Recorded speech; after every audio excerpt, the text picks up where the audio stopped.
So if a person approaches you and wants to offer you a gift, but you choose not to accept it, in the end, who's the real owner of that gift? Well, obviously it's not you because you chose not to accept it, so then it must be the owner or the person who was trying to give it to you. So then how does that relate to dealing with negative people? Well, it relates because when someone is inherently negative with you, in actuality it's saying less about you and really more about them, because it's revealing the kind of emotional and behavioral and mental programs that they're filled up with, the kind of emotional energy that they are filled up with, that they need to express. Because there's plenty of people who really understand and realize that engaging in negative emotions and engaging in just sort of irresponsible reactions with other people is just an inherent waste of time and energy.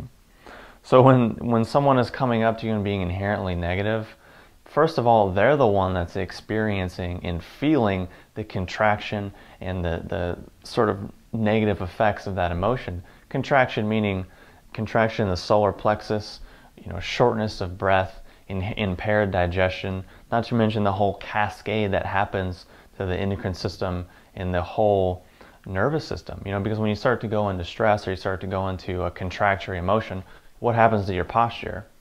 It begins to do this.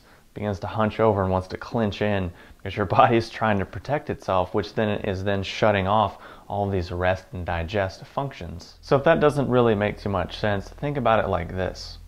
When you feel a negative emotion towards a person or a thing, who's the one that's feeling that emotion?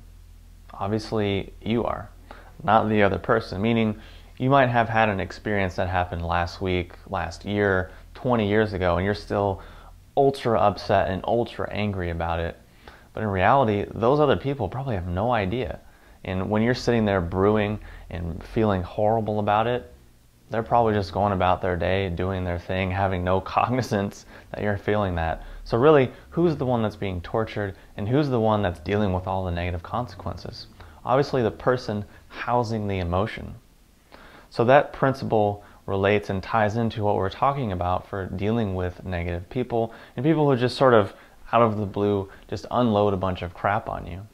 Because again, it's revealing less about you and really more about what's going on inside of them, more about where they're at, and more about what their real emotional, mental, and behavioral programs are all about. Because again, if someone offers you a gift, but you choose not to accept it, who's the real owner of that gift? If you have any questions or comments, post them below, and I'll talk to you soon.